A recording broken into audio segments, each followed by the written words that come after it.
មនុស្សយើងសំណាងបំផុតនៅពេលដែលមានញាតិដែលមានចិត្តហើយមានមិត្តដែលចេះសង្គ្រោះគ្នា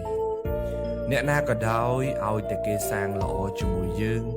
គេជាញាតិរបស់យើងទាំងអស់អ្នកខ្លះនៅវិលវល់ជាមួយអារឿងញាតិហើយនឹងមិត្តនឹងគឺអត់លហែតែម្ដងអ្នកខ្លះគាត់នៅប្រកាន់ច្រើនមែនតើគាត់នៅនិយាយថាគ្មាននរណាល្អជាងសាច់ឈាមយើងទេកុំឲ្យតម្លៃអ្នកដទៃនឹងខ្ពស់ពេក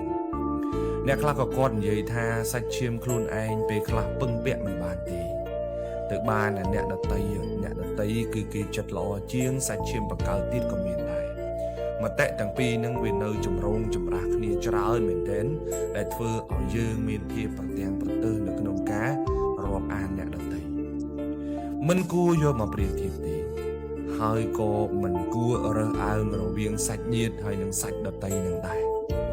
មនុស្សល្អពិតប្រាកដមិនសម្គាល់ថាជាមនុស្សដែលជាប់សាច់ឈាមឬមិនជាប់សាច់ឈាមនោះទេ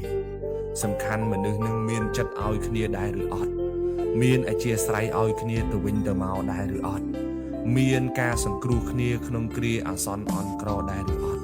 ពេលដែលយើងមានអាសន្នតើលិចមុខម្នាក់នឹងមកដែរឬអត់អានឹងជារឿងដែលយើងត្រូវគិតពិចារណា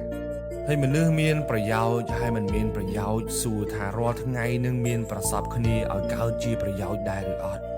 សាច់ញាតិមិនសាច់ញាតិក៏វាគ្មានប្រយោជន៍អីដែរបើសិនជាម្នាក់មិនបានបង្កើតប្រយោជន៍មិនបានរួបរวมគ្នាដើម្បីធ្វើការងារមានប្រយោជន៍មួយសម្រាប់ជីវិតរបស់យើង